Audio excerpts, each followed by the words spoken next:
નમસ્કાર દોસ્તો, આજે જે કેસની વાત કરવા જઈ રહ્યા છે તે કેસ કંઈક અલગ અને કંઈક હટકે છે. આ કેસની અંદર અનેક ટ્વિસ્ટ આવે છે, અનેક વળાક આવે છે. એક 19 વર્ષની યુવતી છે જે પોતાનો બર્થડે મનાવવા માટે પોતાના દોસ્તોની સાથે જાય છે. ત્યાં 17 લોકો હોય છે. આ યુવતીનું અચાનક મોત થાય છે અને તેને પીએમમાં ખસેડવામાં આવે છે. યુવતીના શરીરમાં ભારે માત્રામાં આલ્કોહોલ લીધો હોવાનું બહાર આવે છે. એટલું જ નહીં, તેનું જે હૃદય છે એ યુવતીનું નહીં પરંતુ પુરુષનું હોવાનું આ પીએમ રિપોર્ટમાં બહાર આવે છે. પરંતુ ચોંકાવનારી બાબત એ પણ હતી કે આ યુવતી સાથે કોઈએ સંબંધ બાંધ્યો હતો અને આખરે આ સમગ્ર કેસની પોલીસ તપાસ કરે છે. પરંતુ આ સમગ્ર કેસમાં પોલીસ ચક્રાવે ચડે છે. ત્યારબાદ આ કેસ છે તે ક્રાઇમ બ્રાન્ચને સોંપાય છે અને આખરે આ કેસ સીબીઆઈને સોંપાય છે. સીબીઆઈ આ કેસની તપાસ કરે છે અને જે બહાર આવે છે તે ખૂબ ચોંકાવનારું હોય છે. જો કે આ કેસ આજે પણ રહસ્યમય છે.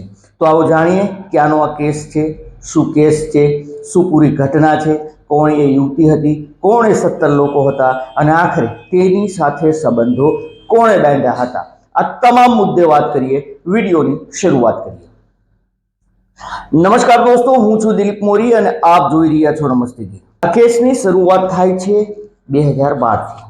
સનમ હસન, જેની ઉંમર છે 19 વર્ષની.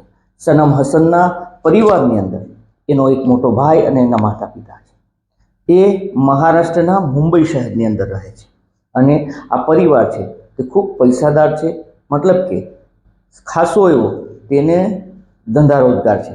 પરંતુ આ જે સનમ છે તે 19 વર્ષની થઈ છે. તેને ફૂટબોલ રમવું ખૂબ ગમતું હતું, મતલબ કે ફૂટબોલની પ્લેયર પણ હતી.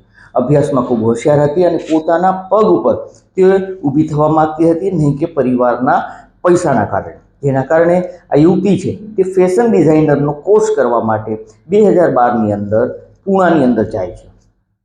ત્યાં કોલેજની અંદર એડમિશન લે છે અને ફેશન ડિઝાઇનરના સેકન્ડ યરની અંદર તે અભ્યાસ કરતી હોય છે. પરંતુ સાથે સાથે તે પોતાના પગભર થવા માંગતી હતી કોઈને, અને તેના કારણે જ તે પુણેની અંદર એલ્ડોનો એક શોરૂમ છે, આ શોરૂમમાં પાર્ટ ટાઈમ જોબ પણ કરતી હતી. મુંબઈ હોય કે પૂના હોય, તેના અનેક મિત્રો હતા. એ જ્યાં એલ્ડોના શોરૂમમાં જોબ કરતી હતી ત્યાં પણ ઘણા બધા તેના મિત્રો હતા. તેનો બર્થડે આવે છે 2 ઓક્ટોબર 2012ના દિવસે અને આ બર્થડેના કારણે તેના માતા પિતા અને તેનો ભાઈ છે તે પણ મુંબઈથી પૂના આવવા માટે રવાના થાય છે. તે પૂના પહોંચે છે અને આખો દિવસ સનમ હસનની સાથે તેનો ભાઈ અને તેના માતા પિતા છે તે ત્યાં રહે છે. આખો દિવસ તે ત્યાં સેલિબ્રેટ કરે છે. હસન છે તે પોતાના ભાઈ અને પોતાના માતા પિતાની સાથે રહે છે. પરંતુ તે રાત્રિના સમયે પોતાના માતા પિતાને કહે છે કે તેનો એક દોસ્ત છે મોહનીશ વિજય.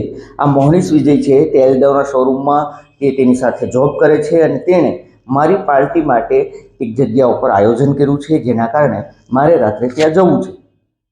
સનમ હસનના માતા પિતા જે છે તે અને તેનો ભાઈ એ હોટલે રોકાયા હોય છે. ત્યાંથી 8 કિલોમીટર દૂર એક ફ્લેટની અંદર આ પાર્ટીનું સનમ હસન માટે તેના દોસ્ત મોહનીશ વિજયે આયોજન કર્યું હોય છે. રાત્રિના સમયે ત્યાં પાર્ટીમાં જાય છે અને બીજા દિવસની સવાર પડે છે. મતલબ કે 3 ઓક્ટોબર 2012નો એ દિવસ આવે છે. સવારે 8 કલાકે મોહનીશ વિજયનો સનમ હસનના માતા પિતાને ફોન આવે છે કે તત્કાળ તે નજીકના હોસ્પિટલ પહોંચે. સનમની તબિયત છે તે ખરાબ છે, જેના કારણે માતા પિતા છે સનમ હસનના, તેનો ભાઈ છે તે ભાગતા હોસ્પિટલ પહોંચે છે. પરંતુ ડૉક્ટર કહે છે કે ઓલરેડી તેનું ડેથ થઈ ચૂક્યું છે.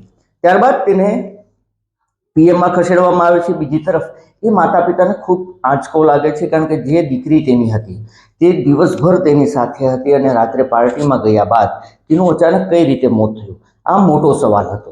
બીજી તરફ ડૉક્ટરો છે તે સનમ હસનનું પીએમ કરે છે તો જાણવા મળે છે કે તેને આલ્કોહોલ છે તે વધારે પ્રમાણમાં લીધું છે. આલ્કોહોલનો ઓવરડોઝના કારણે હાર્ટમાં પ્રોબ્લેમ થવાના કારણે તેનું મોત થયું હોવાનું પ્રાથમિક તારણ બહાર આવે છે. જો કે ડૉક્ટરો એક ચોંકાવનારો આ પીએમમાં ખુલાસો પણ કરે છે કે સનમ હસન છે તે એક ફિમેલ છે, મતલબ કે એક મહિલા છે, પરંતુ તેની અંદર જે હૃદય છે, જે દિલ છે એ પુરુષનું છે. આ ચોંકાવનારો આ પીએમ રિપોર્ટમાં ખુલાસો થાય છે. પોલીસ પણ ત્યાં પહોંચે છે અને તપાસનો ધમધમાટ શરૂ કરે છે. સૌથી મોટો સવાલ પોલીસ માટે એ હતો કે સનમ હસન છે તેની અંદર હૃદય કોનું છે, આવું તો શું થયું છે કે હૃદય છે, દિલ છે, મહિલાની અંદર પુરુષનું કઈ રીતે હોઈ શકે છે એ તપાસ કરી તો જાણવા મળ્યું કે તેના શરીર ઉપર કોઈ ચેકચાક નથી કે તેને કોઈએ ટ્રાન્સફર કર્યું હોય અથવા તો અન્ય કોઈ, પરંતુ એવું કશું હતું નહીં. માતા પિતાનું કહેવું હતું કે તેની દીકરી ક્યારેય બીમાર નહોતી પડી. પોલીસ માટે આ કેસ છે તે ખૂબ પેચીદો બન્યો હતો. પરંતુ વધુ એક ખુલાસો આ પીએમમાં ડોક્ટરો કરે છે. ડોક્ટરોનું એ પણ કહેવું હતું કે સનમના શરીરની અંદરથી સીમેન મળી આવ્યા છે પુરુષના, મતલબ કે રાત્રિના સમયે તેમના સાથે કોઈએ સંબંધ પણ બાંધ્યો છે. હવે સવાલ એ હતો કે કોણે સનમ હસનને દારૂ પીવડાવ્યો, કોણે તેની સાથે સંબંધ બાંધ્યો, અને સૌથી મોટો સવાલ એ હતો કે સનમ હસનના જે શરીરની અંદર જે દિલ ધબકે છે એ કઈ રીતે પુરુષનું છે. આ સમગ્ર મામલે પુનાની પોલીસે તપાસ શરૂ કરી હતી. પોલીસે 17 લોકોને જે પાર્ટીની અંદર હતા એ 17 લોકોની પૂછપરછ કરે છે, પરંતુ તેની પાસેથી કશું જાણવા નથી મળતું. મોહનીશ વિજય છે જેણે પાર્ટીનું આયોજન કર્યું હતું, તેનું કહેવું હતું કે મોડી રાત સુધી અમે બધા શરાબ પીતા હતા, પાર્ટીની ઉજવણી કરતા હતા. તમામ દોસ્તોએ સનમને થોડો શરાબ પીવડાવી છે. ત્યારબાદ તેની તબિયત લથડે છે, એ ઉલટી કરે છે. ઉલટી કર્યા બાદ હું તેને રૂમની અંદર લઈ જાઉં છું અને રૂમની અંદર મેં સુવડાવી દીધી હતી. જ્યારે હું સવારે ઉઠ્યો ત્યારે મેં ચેક કર્યું તો સનમ છે તેની ડેથ થઈ ચૂકી હતી. તો કે પોલીસને મોહનીશ વિજય પાસેથી કશું જાણવા ન મળ્યું. ત્યારબાદ આ 17 લોકો છે તેના ડીએનએ સેમ્પલ લેવાયા. સનમ હસનના શરીરમાંથી જે પુરુષના સીમેન મળી આવ્યા હતા એ શોધવા માટે કે આ 17 લોકોમાં કોણે સનમ હસન સાથે સંબંધ બાંધ્યો હતો. ડીએનએ સેમ્પલનો રિપોર્ટ આવ્યો તો ખૂબ ચોંકાવનારો ખુલાસો થયો. આ ડીએનએ સેમ્પલના રિપોર્ટમાં પોલીસને કે ડોક્ટરોને એ જાણવા ન મળ્યું કે આ 17 લોકોમાંથી કોણ સંબંધ બાંધ્યો, કારણ કે આ 17 લોકોના જે પણ રિપોર્ટ હતા તે નેગેટિવ હતા. મતલબ કે તેમાંથી એક પણ વ્યક્તિએ સનમ હસન સાથે સંબંધ નહોતો બાંધ્યો. આ કેસ હવે પેચીદો બની જાય છે. પોલીસ માટે રહસ્ય બન્યું હતું, સનમના માતા પિતા માટે પણ આ કેસ રહસ્ય બન્યો હતો, કારણ કે સવાલ એ હતો કે કોણે તેની સાથે સંબંધ બાંધ્યો છે, અને સૌથી મોટો સવાલ એ પણ હતો કે કઈ રીતે સનમ હસનની અંદર દિલ છે એ પુરુષનું છે. આખરે આ કેસ છે તે ક્રાઇમ બ્રાન્ચને સોંપાય છે, પરંતુ સનમ હસનના માતા પિતા છે તેનું કહેવું હતું કે તેની દીકરી ખૂબ હોનહાર હતી અને તે ક્યારેય શરાબ નહોતી પીતી. તેને કોઈએ શરાબ પાઈ છે અને તેની સાથે ખોટું કામ કર્યું છે, જેના કારણે તેણે સીબીઆઈમાં તપાસની માંગ કરી. આખરે આ કેસ છે તે 2009-14ની અંદર સીબીઆઈને સોંપવામાં આવે છે. સીબીઆઈ છે તે ફરી એક વખત પૂછપરછ કરે છે કે સનમ હસનના કોણ કોણ મિત્રો છે, કોણ કુટુંબ છે, કોની સાથે કોન્ટેક્ટ હતો, ક્યાં ક્યાં જતી હતી. આ તમામ મુદ્દે સીબીઆઈએ ઝીણવટભરી તપાસ શરૂ કરી, પરંતુ સીબીઆઈને પણ આ કેસમાં કશું ના થયું. ત્યારબાદ સીબીઆઈએ એ જે ડીએનએ સેમ્પલ લેવાયા હતા, જે 17 લોકોના રિપોર્ટ આવ્યા હતા, એને પણ બારીકાઈથી તેને ચેક કર્યા છે. સીબીઆઈ એ શોધવા સૌપ્રથમ માંગતી હતી કે સનમ હસનની અંદર જે પુરુષનું દિલ છે એ ક્યાંથી આવ્યું. આ દિશામાં સૌપ્રથમ તપાસ સીબીઆઈ શરૂ કરે છે 2014ની અંદર. સીબીઆઈની તપાસમાં એ બહાર આવે છે કે જ્યારે સનમ હસન છે એ હોસ્પિટલની અંદર તેને પીએમમાં લઈ ગયા હતા, આ સમયે ત્યાં અન્ય 4 પણ ડેડ બોડી હતી અને તે પણ પીએમમાં હતી. સામાન્ય રીતે ડૉક્ટરોએ આ પીએમ છે તેની વિડીયોગ્રાફી કરવાની હોય છે, પરંતુ તેની બેદરકારી છે. ત્યાં વિડીયોગ્રાફી પોસ્ટમોર્ટમ જે કરવામાં આવ્યું હતું તેની નહોતી કરવામાં આવી. સીબીઆઈએ રિપોર્ટમાં એ પણ કીધું છે કે ડૉક્ટરોની આમાં બેદરકારી છે. જે પીએમ કર્યા છે એમાં એકનું દિલ બીજામાં અને બીજાનું દિલ બીજામાં નાખી દીધું હોય એવું બની શકે છે, અને આને જ પ્રાથમિક તપાસમાં ખુલાસો કર્યો છે કે આ ડૉક્ટરોની બેદરકારીના કારણે હોઈ શકે છે. જોકે તેનું સાચું કારણ હજુ સુધી નહોતી મળ્યું. બીજી તરફ સમય વીતે છે, પરંતુ સીબીઆઈને પણ એ જાણકારી નથી થતી કે સનમ હસન સાથે કોણે સંબંધ બાંધ્યા હતા અને આખરે કઈ રીતે તેની ડેથ થઈ છે. ફરી 2 વર્ષ વીતે છે. વર્ષ આવે છે 2016. સીબીઆઈ છે તે કોર્ટમાં માંગ કરે છે કે સનમ હસનના ડેડ બોડીના ફરી એક વખત ડીએનએ કરવા, જેના કારણે કોર્ટ તેને પરમિશન આપે છે કે તે કબરમાંથી સનમ હસનની ડેડ બોડીને બહાર કાઢે અને બહાર કાઢ્યા બાદ તેના ડીએનએ સેમ્પલ લઈ શકે છે. 2016માં 2012ની અંદર સનમ હસનની ડેથ થાય છે. 4 વર્ષ બાદ સીબીઆઈ છે તેની ડેડ બોડી છે તેને કબરમાંથી બહાર કાઢે છે.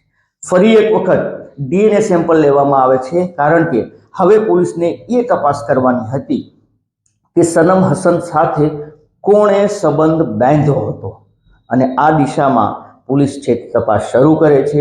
ફરી એક વખત તેની ડેડ બોડીના ડીએનએ સેમ્પલ લેવામાં આવે છે અને જે 17 લોકો હતા તેની ફરી એક વખત પૂછપરછ કરવામાં આવે છે. ફરી તેના ડીએનએ સેમ્પલ લઈને આની સાથે મેચ કરવામાં આવે છે, પરંતુ સીબીઆઈના હાથમાં પણ કશું નથી લાગ્યું.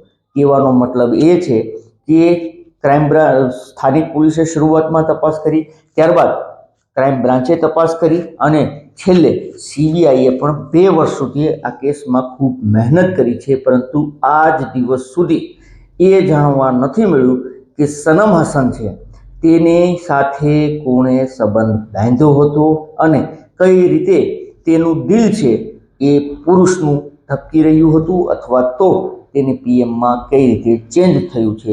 આ સમગ્ર કેસ છે તે આજે પણ રહસ્યોથી ઘેરાયેલો છે. તેના માતા પિતાનું એ કહેવું હતું, તેના માતા પિતાનો એ આક્ષેપ હતો કે સનમ હસન છે તેને કોઈએ શરાબ પીવડાવી છે, વધુ માત્રામાં શરાબ પીવડાવ્યા બાદ તેની સાથે ખોટું કામ કર્યું છે, અને તેના કારણે જ તે તપાસની વારંવાર માંગ કરી રહ્યા હતા. પરંતુ પોલીસે 4 વર્ષ સુધી તપાસ કર્યા બાદ પણ સનમ હસનના મોતનું સાચું કારણ છે તે આજ દિવસ સુધી બહાર નથી આવ્યું. બીજું કે તેની સાથે કોણે સંબંધ બાંધ્યા છે એ પણ નથી બહાર આવ્યું. અને ત્રીજું, તેનું દિલ છે તે કઈ રીતે બદલ્યું હતું એ પણ આજ દિવસ માટે રહસ્યથી ઘેરાયેલું છે. એ રીતે પોલીસ છે તે કોઈ પણ કેસ પર કામ કરતી હોય તો તેના સચોટ જે રહસ્યો હોય, જે કારણો હોય તે સામે આવતા હોય છે, પરંતુ સનમ હસનનો કેસ છે તે આજે પણ પેન્ડિંગ છે. 2012ની આ ઘટના છે, 2016 સુધી તેમાં તપાસનો ધમધમાટ શરૂ રહ્યો, છતાં પણ આ કેસમાં પોલીસના હાથે કશું નથી થયું. દોસ્તો, આ તમામ મુદ્દે આપનું શું કહેવું છે, આપનું શું માનવું છે, જરૂરથી આપ કમેન્ટ કરજો. અમારો હેતુ કોઈને નુકસાન પહોંચાડવાનો, કોઈને બદનામ કરવાનો નહીં, માત્ર ને માત્ર આપને સચેત અને જાગૃત કરવાનો છે કે બર્થડેની પાર્ટી પણ કઈ રીતે ઉજવવી, ક્યાં ઉજવવી, શું લેવું જોઈએ, શું ન પીવું જોઈએ, આ તમામની તકેદારી રાખવી જોઈએ. સાથે સાથે માતા પિતાએ પણ પોતાના બાળકો પર નજર રાખવી જરૂરી બની છે. જરૂરથી આપ કમેન્ટ કરજો. આવા જ ક્રાઇમના વિડીયો જોવા માટે આપ અમારી યુટ્યુબ ચેનલ નમસ્તે ગીરને સબસ્ક્રાઇબ કરો. અગર આપ વિડીયો ફેસબુક અથવા ઇન્સ્ટાગ્રામ પર જોતા હોય ફોલો કરો. ફરી મળીશું. ધન્યવાદ.